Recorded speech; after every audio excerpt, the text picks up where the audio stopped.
আগমনকালের দ্বিতীয় সপ্তাহ, বুধবার। প্রথম পাঠ প্রবক্তা ইশাইয়ার গ্রন্থ 40 অধ্যায়, পদ সংখ্যা 25 থেকে 31। শ্রান্ত ক্লান্ত যারা, তাদের শক্তি স্বয়ং ভগবান। সেই পবিত্র জন স্বয়ং ঈশ্বর এই কথা বলছেন। তোমরা কার সঙ্গেই বা আমার তুলনা করতে পারো? বলো, আমার সমকক্ষ কেই বা হতে পারে? এ কথা বলছেন সেই পবিত্র জন। ঊর্ধ্বে চোখ তুলে দেখো একবার, বলো, ওই সব নক্ষত্র কেই বা সৃষ্টি করেছেন? তিনিই তো সৃষ্টি করেছেন, যিনি আজও ওদের গোটা বাহিনী সামনে আনেন, ওদের প্রত্যেকেরই নাম ধরে ডাকেন। আর এমনই প্রচণ্ড তাঁর শক্তি, এমনই প্রবল তাঁর ক্ষমতা যে ওদের মধ্যে কেউই না এসে পারে না। যাকব, এ কি কথা বলছো তুমি? ইসরায়েল, কি করেই বা বলছো? কোন পথে চলেছি আমি?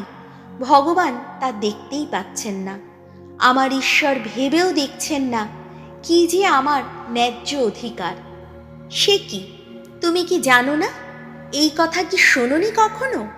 ভগবান তো সেই শাশ্বত ঈশ্বর, এক প্রান্ত থেকে আরেক প্রান্ত, গোটা বিশ্বেরই স্রষ্টা। তিনি শ্রান্ত হন না, ক্লান্ত হন না কোনো দিন। তাঁর বোধ বুদ্ধির গভীরে কেউই পৌঁছতে পারে না।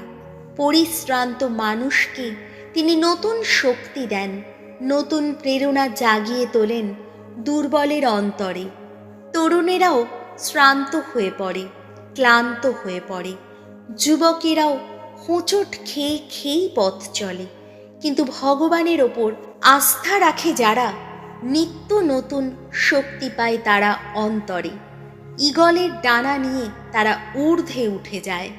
তারা ছুটে চলে, তবুও ক্লান্তি আসে না তাদের।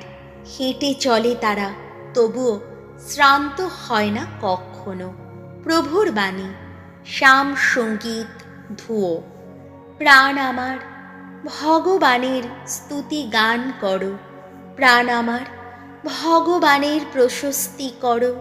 আমার সমস্ত সত্তা তার পুণ্য নামটির প্রশস্তি করো। প্রাণ আমার, ভগবানের প্রশস্তি করো। তার কোনো অনুগ্রহ বিস্তৃত হইও না কোনো দিন। ধুয়ো। প্রাণ আমার, ভগবানের স্তুতি গান করো। তোমার সকল অপরাধ, আহা, তিনি ক্ষমাই করেন। তোমার সকল রোগ ব্যাধি নিরাময় করেন। অধোলোকে পতনের হাত থেকে তিনি তোমার প্রাণ রক্ষা করেন।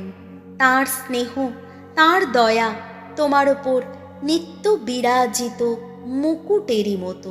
ধুয়ো। প্রাণ আমার, ভগবানের স্তুতি গান করো। ভগবান দয়াময়, করুণা নিধান। তিনি তো সহজে ক্রুদ্ধ হন না, মহাকৃপাশীল তিনি। আমাদের পাপ অনুযায়ী নয়, আমাদের প্রতি তার কোনো আচরণ। আমাদের যত অপরাধ, তার যোগ্য শাস্তি তিনি দেন না কখনো। ধুয়ো। প্রাণ আমার, ভগবানের স্তুতি গান করো। বাণী বন্দনা। জয় জয়, প্রভুর জয়। এসেছে সময়, এইবার প্রভু আসবেন। আসবেন তার ভক্তজনে করতে পরিত্রাণ। তার বরণের ডালা সাজিয়েছে যারা, ধন্য তারাই ধন্য। জয় জয়, প্রভুর জয়। মথি রচিত মঙ্গল সমাচার 11 অধ্যায়, পদ সংখ্যা 28 থেকে 30।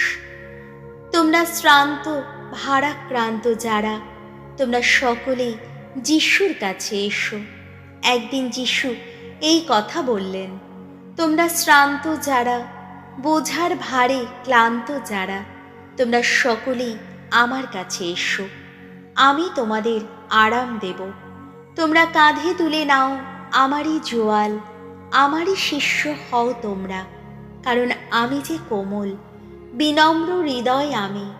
দেখো, পাবে তোমরা প্রাণের আরাম। কেননা জোয়াল আমার সুবহ, বোঝাও আমার লঘু ভার। প্রভু যিশুর মঙ্গল সমাচার।